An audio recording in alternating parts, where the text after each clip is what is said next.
दोस्तों, बहुत पहले की बात है। एक गरीब इंसान अपनी गरीबी से बहुत परेशान हो गया था।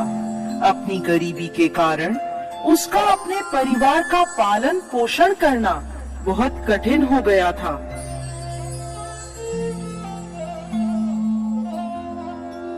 एक पत्नी और 2 पुत्रों के भरण पोषण के बोझ ने उसके मन में उथल पुथल मचा दी थी।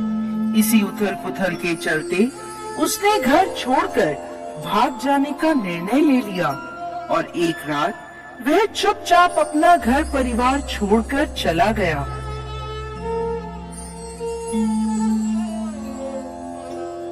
वो रात में बिना किसी मंजिल को निर्धारित किए चला जा रहा था।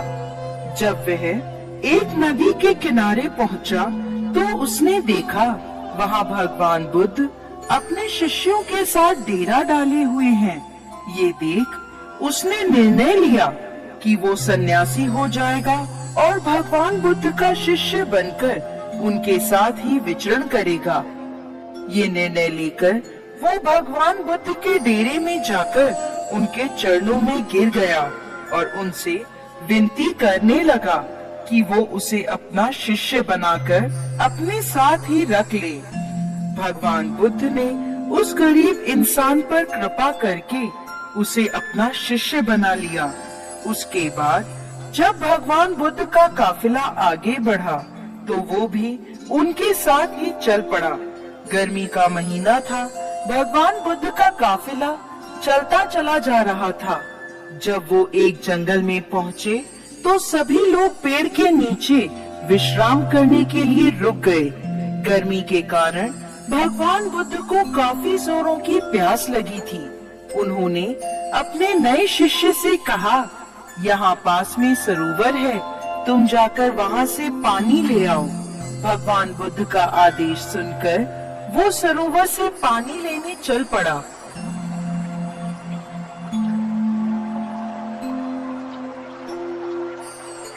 जब वह सरोवर के पास पहुंचा तो उसने देखा कुछ जंगली जानवर सरोवर में उधम मचा रहे हैं। परंतु जब वो सरोवर के पास पहुंचा तो सभी जानवर डरकर भाग गए। उस शिष्य ने सरोवर के पास जाकर देखा कि सरोवर का पानी जानवरों के उधम मचाने के कारण काफी गंदा हो गया था। सरोवर का कीचड़ और सड़े गले पत्ते बाहर उभर कर आ गए थे। इतना गंदा पानी देखकर वो बिना पानी लिए ही वापस आ गया और आकर भगवान बुद्ध से बोला, भगवान, उस सरोवर में तो बहुत ही गंदा पानी था, उसे तो पिया ही नहीं जा सकता। शिष्य की बात सुनकर भगवान बुद्ध कुछ देर तक कुछ नहीं बोले। फिर उससे कहा, जाओ उसी सरोवर से जाकर पानी ले आओ। भगवान बुद्ध का ये आदेश सुनकर वो शिष्य पानी लेने चल तो पड़ा, परंतु मन में यही सोचता जा रहा था कि भगवान बुद्ध इतने गंदे पानी को पिएंगे कैसे। जब वह चलता हुआ सरोवर के पास पहुंचा तो ये देखकर चकित रह जाता है कि सरोवर का पानी निर्मल और स्वच्छ हो गया है।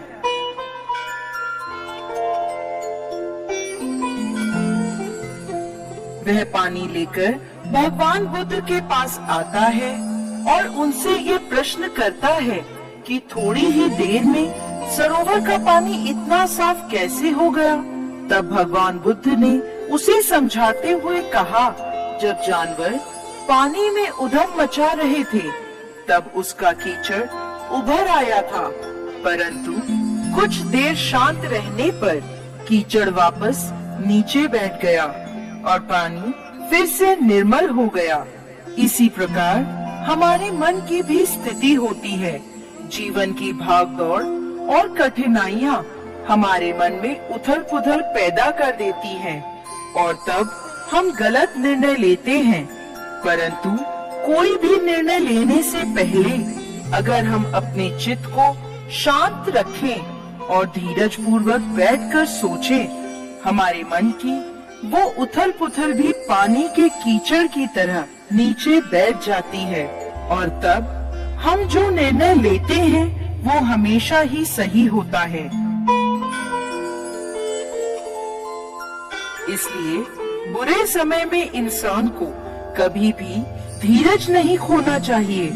भगवान बुद्ध का ये उपदेश उसके समझ में आ जाता है और जब वो शांति से बैठकर सोचता है तो उसे ये आभास हो जाता है कि उसने घर छोड़कर गलत निर्णय लिया था और वो भगवान बुद्ध से आज्ञा लेकर अपने घर वापस चला जाता है।